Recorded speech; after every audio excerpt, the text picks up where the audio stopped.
United ရဲ့ကွင်းလည်ပြတ်မှတ်တဲ့ Arsenal Man City တို့ရဲ့နောက်ဆုံးရပြောင်းရွှေ့တဲ့များဒီကုလိုမင်္ဂလာပါ Football Show Daily တူတာပါဒီနေ့မှလည်းနောက်ဆုံးရဥရောပအပြောင်းရွှေ့သတင်းတွေကိုညီကိုစီတင်ဆက်ပေးသွားမှာပဲဖြစ်ပါတယ်ပထမသတင်းကတော့ကျွန်တော်တို့ United စိတ်ဝင်စားနေတဲ့ပြတ်မှတ်အသစ်ပဲဖြစ်ပါတယ် United ဒီ Nottingham Forest ကွင်းလည်အဖြတ်ကစားသမား Sangare ကိုသူတို့ရဲ့စိတ်ဝင်စားတဲ့အပြောင်းရွှေ့ဒူစီရင် list တွေကိုထည့်သွင်းလိုက်ပြီးဖြစ်ကြောင်းသိရတယ်ကျွန်တော် Sangare ဒီအခုလက်ရှိ Nottingham Forest ကွင်းနဲ့အဖြတ်မှာကစားနေတဲ့ Nottingham Forest အသင်းရဲ့အဓိကကစားသမားတစ်ယောက်လည်းဖြစ်တယ်။ဆန်ကာရဲက Premier League မှာ ball win နဲ့အကောင်းဆုံးလုပ်နိုင်တဲ့ player တွေကတစ်ယောက်ဖြစ်ပြီးတော့တကယ်ကွင်းနဲ့အဖြတ်အားကောင်းတဲ့ဒီကွင်းလယ်မှာကျွန်တော်တို့ကွင်းနဲ့အဖြတ်နေရာမှာတကယ်ကိုဦးစီးဦးဆောင်ဆော့နိုင်တဲ့ player တစ်ယောက်ဖြစ်တယ်။ Premier League မှာလည်းခြေစွမ်းကောင်းတွေပြသပြီးတော့အဝင်ကြောင်းတက်တည်ပြထားပြီးသားကစားသမားတစ်ယောက်ဖြစ်တယ်။အဲ့လိုကစားသမားမျိုး United တို့ဒီနောက်နှစ်နေရာဒီမှာခေါ်ဖို့စိတ်ဝင်စားနေတယ်။ဒါပေမဲ့ခြေစွမ်းခြေစားလည်းပြောစရာမရှိဘူး Premier League မှာကျွန်တော်အဝင်ပြီးသား player တယောက်လည်းဖြစ်တယ်ပြီးကွင်းလည်းအဖြတ်ဘောဝင်လုပ်တဲ့နေရာမှာလည်းအရန်ကောင်းတဲ့ player ဖြစ်တယ်တကယ်ကိုကျွန်တော်တို့အသင်းတွေကွင်းလယ်ထဲမှာလိုချင်နေတဲ့ကစားသမားတယောက်ဖြစ်တယ်ဒါပေမဲ့ကျွန်တော်အကန့်အသတ်လေးတစ်ခုရှိတယ်ပြဿနာလေးတစ်ခုရှိတယ်ဒါပေမဲ့ကစားသမားရဲ့အသက်အရွယ်ပဲဖြစ်ပါတယ်ကစားသမားဒီကျွန်တော်အခုအသက်28နှစ်ရှိသွားပြီအဲ့တော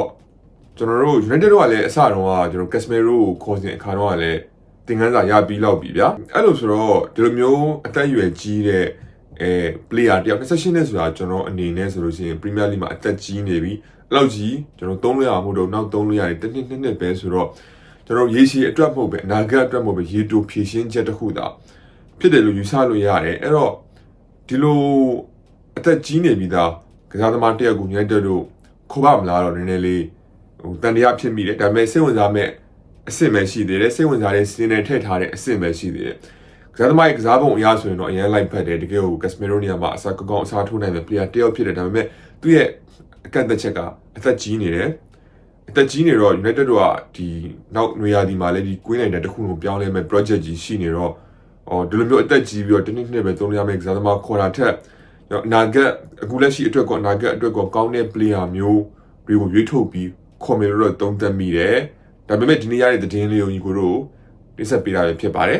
သတင်းအီးမေးလ်ကတော့ catch offside ကပဲဖြစ်ပါတယ် United ကလင်းမမှန်ဒီကွင်းလေပြဿနာဖြေရှင်းခြင်းနဲ့ရေတိုဖြေရှင်းခြင်းနဲ့ဆိုလို့ရှိရင်တော့ခေါ်နိုင်ခြင်းရှိတယ်ဒါပေမဲ့ကျွန်တော်ခုနပြောသလိုမျိုးအနာဂတ်အတွက်ပါကြည်ပြီးလောက်တဲ့အတွက်ပါကြည့်မယ်ဆိုလို့ရှိရင်တော့ဒီသတင်းကတော့နည်းနည်းလေးကျွန်တော်စိတ်ဝင်စားမှုအဆင့်လောက်နဲ့ပြီးသွားမဲ့သတင်းလို့တော့မြင်မိတယ်ဒါပထမသတင်းမှာဒုတိယသတင်းဒီကျွန်တော် Arsenal နဲ့ Goretzka သတင်းပဲဖြစ်ပါတယ် Arsenal အသင်းဒီကျွန်တော်တို့ Bayern Munich မှာတွေ့ကြုံရင့်ပြီးသားကစားသမားတယောက်စာချုပ်တက်တန်းကိုလိုမဲ့ကစားသမား Goretzka ကိ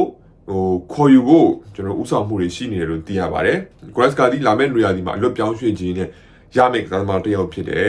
ဒီကတော့ Arsenal သူ့ရဲ့ squad ကိုပို့ပြီးတော့ဖြည့်တင်းခြင်းနေတယ် Goretzka ကိုခေါ်တာဒီကျွန်တော်တို့ Arsenal line up မှာ Arsenal ကွင်းလယ်မှာတန်းသုံးဖို့ Arsenal ကွင်းလယ်မှာကျွန်တော်တို့ဒီ first line up ပေးပြီးတန်းသုံးဖို့ဆိုတာထပ်စားလို့ရှိရင် squad အနေနဲ့တောက်တင်းခြင်းလို့ပဲဖြစ်တယ်လို့ကျွန်တော်ယူဆလို့ရတယ်ဆက်တဲ့ Arsenal ကွင်းလယ်ကောင်းပြီးသားမာပြီးသားတောက်တင်းပြီးသားဒါဟုတ်ဒီလိုမျိုးအတွေ့အကြုံရှိတဲ့ကျွန်တော် Goretzka ကိုထပ်ဖြည့်ခြင်းတယ်ဆိုတာ Arteta အနေနဲ့ Arsenal အသင်းရဲ့ကျွန်တော် squad ကိုပို့ပြီးတော့ထောက်တင်စေခြင်းလို့ပြီးလို့ရှိရင် Goretzka လည်းတကယ်ကိုကျွန်တော်တို့အတွေ့အကြုံရှိပြီးသား player တယောက်ဖြစ်တော့သူ့ကိုခေါ်မယ်ဆိုလို့ရှိရင်ကျွန်တော်သူ့ရဲ့ prime ပေါ့နော်သူ့ရဲ့ prime တော့ကျွန်တော် Bayern မှာကုန်သွားပြီဒါပေမဲ့ခြေစွမ်းခြေစားတော့ရှိသေးတယ်အတွေ့အကြုံတွေကလည်းအများကြီးရှိသေးတယ်အဲ့တော့သူ့ရဲ့အတွေ့အကြုံတွေကခေါ်ခြင်းအဖြစ် Arsenal အသင်းကိုကျွန်တော်တစ်ဖက်တစ်နေရာနေပြီးတော့အထောက်ပံ့ပေးနိုင်မယ်လို့မြင်တယ်ကျွန်တော်တို့ Nogat နဲ့ဆိုလို့ရှိရင်တော့ Goretzka ဒီ Arsenal အသင်းကျွန်တော်လိုအပ်တဲ့အချိန်မျိုးမှာသူ့ရဲ့အတွေ့အကြုံနဲ့ cover လုပ်ပြီးတော့ပိုကောင်းကစားပေးနိုင်မယ့်ကစားသမားတယောက်ကျွန်တော်တို့ကမ္ဘာထိပ်တန်းအဆင့်အရင်ရရှိခဲ့တဲ့ကစားသမားတယောက်လို့ကျွန်တော်မြင်မိတယ်အဲ့တော့အလုပ်ပြောင်းရွှေ့ခြင်းတွေရမယ်ဆိုလို့ရှိရင်စာချုပ်ကိစ္စသာနည်းနည်းလားစာကိစ္စသာတက်တာညှိနှိုင်းဆွေးနွေးနိုင်မယ်ဆိုလို့ရှိရင်တော့ Goretzka ကိုလည်း squad တက်တိုးချဲဖို့အနေနဲ့ခေါ်ထားတဲ့ player တယောက်လို့မြင်မိတယ် Arsenal အသင်းကတော့ Goretzka ကိုခေါ်ယူဖို့ထိန်ဆိုးကနေဥဆောင်နေကြောင်းကျွန်တော်ယနေ့သတင်းအရသိရပါတယ်သတင်းအီးမေးလ်ကတော့ကျွန်တော် Christian Falk ကဖြစ်ပါတယ်တတိယသတင်းအနေနဲ့ကတော့ကျွန်တော်တို့ Man City အသင်းဒီ Newcastle နောက်တန်းကစားသမား Livramento ကိုခေါ်ယူဖို့အလေးနဲ့ထားပြီးတော့စိတ်ဝင်စားနေဖြစ်ကြောင်းသိရတယ်ဒီခေါ်ယူဖို့အနေငယ်နီးစပ်မှုတွေလည်းရှိနေဖြစ်ကြောင်းသိရပါတယ် Livramento City စိတ်ဝင်စားနေတာတကယ်တော်တော်ကြာခဲ့ပြီသတင်းတွေလည်းတောက်လျှောက်ထွက်ခဲ့တယ် Livramento ဒီအခု Newcastle fullback အနေနဲ့ကစားနေတယ်တကယ်ကိုကျွန်တော် inverted fullback modern fullback တယောက်ဖြစ်ပြီးတော့ဒီပောက်ကွဲအားကောင်း speed မြန်မြန်နဲ့ဒီတိုက်စစ်လိုက်ပါမှု ပိုင်းမှာတော်တော်လေးအားရဖို့ကောင်းတဲ့ player တစ်ယောက်ဖြစ်တယ်သူကအဲ့ဘိုင်းနဲ့လည်းနာမည်ကြီးရဲ့ player တစ်ယောက်လည်းဖြစ်တယ်အဲ့တော့ကျွန်တော်တို့ City တို့ဒီ Guardiola system အောက်မှာဒီလိုမျိုး modern fullback တွေ inverted fullback တွေအရန်ကိုတောက်ပပြီးတော့အသုံးဝင်ခဲ့ကြအောင်ကျွန်တော်တို့အချင်းချင်းခါခါတွေ့ရတယ်ဒီလိုမျိုးကစားပုံရှိတဲ့ကစားသမားမျိုး Premier League မှာလည်းအဝင်ပြီးသားကစားသမားမျိုး Man City အသင်းလိုချင်နေတဲ့ခေါ်ဖို့လည်းစူးစမ်းနေပြီဖြစ်ကြောင်းသိရတယ် Newcastle တို့ရောင်းချမလားရောင်းမချဘူးလားပဲကျွန်တော်တို့ချိန်တစ်ချက်စောင့်ကြည့်ရမယ် Man City ခေါ်ရင်တော့ကစားသမားကပြောင်းရွှေ့ခြင်းတော့ Newcastle တို့ရဲ့တောက်ခံထားဖို့တော့မလွယ်ဘူးတင်တယ်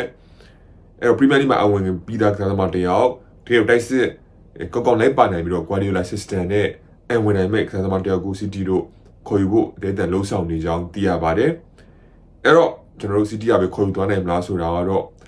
ဆက်လက်ဆောင်ကြည့်ရမယ်အသက်ကလည်းကျွန်တော်24နှစ်ပဲရှိပြီးတော့တကယ်ကိုအရွယ်ကောင်းတဲ့ Premier League မှာအဝင်ပြီးသား player တယောက်ဖြစ်တော့ရောက်လာရင်တော့ City ကစားကွက်နဲ့ဒီတကယ်ကိုတောက်ပနိုင်ပြီကစားသမားတယောက်တို့မြင်မိပါတယ်အဆုံးတဲ့အနေနဲ့ကကျွန်တော်တို့ Newcastle ကွင်းလက်ကစားသမား Sandro Tonali ကို Premier League ထိပ်သီး3သင်းဖြစ်တဲ့ Arsenal, Man City, United တို့က3သင်းလုံးဒီစိတ်ဝင်စားနေကြအောင်သိရပါတယ်အဲ့ထဲမှာ Arsenal ကတော့သတင်းပို့ထွက်တယ် Arsenal ကတော့ကျွန်တော်ဒီနွေရာသီမှာ Tonali ကို push လုပ်ဖို့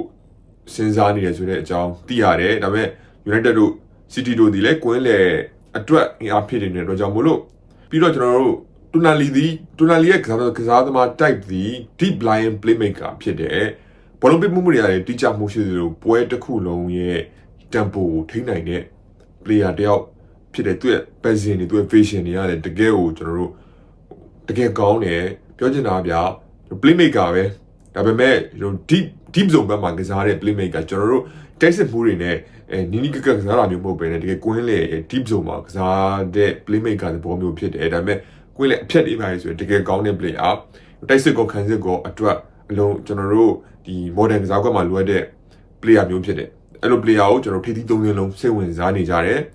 အဲ့တော့ဒီ Sandro Tonali ဒီဘယ်သင်းကိုသွားမလဲကစားရလည်းရောင်းချမလားတွားခဲ့လို့ရှိရင်ဘယ်သင်းနဲ့ကျွန်တော်တို့ကစားပုံလိုက်ဖက်ဆုံးဖြစ်မယ်ဆိုတော့စိတ်ဝင်စားဖို့အရင်ကောင်းတယ်ဒါတော့ဒီနေ့ရရှိတဲ့ကျွန်တော်တို့နောက်ဆုံးရဥရောပအပြောင်းရွှေ့သတင်းတွေပဲဖြစ်ပါတယ်ညီကတော့ဘယ်အပြောင်းရွှေ့ကိုစိတ်ဝင်စားကြလဲဘယ်အပြောင်းရွှေ့ကိုဖြစ်စေချင်ကြလဲကိုမတင်ပါဝင်ရောက်ဆွေးနွေးသွားကြပါဦးနောက်ပိုင်းနဲ့အသစ်တဲ့ကျွန်တော်အားကစားခြင်းတွေပြောင်းရွှေ့သတင်းတွေကိုဒီကနေပြီးတော့ဆက်ပေးသွားမှာဖြစ်ပါတယ်အားလုံးကျေးဇူးတင်ပါတယ်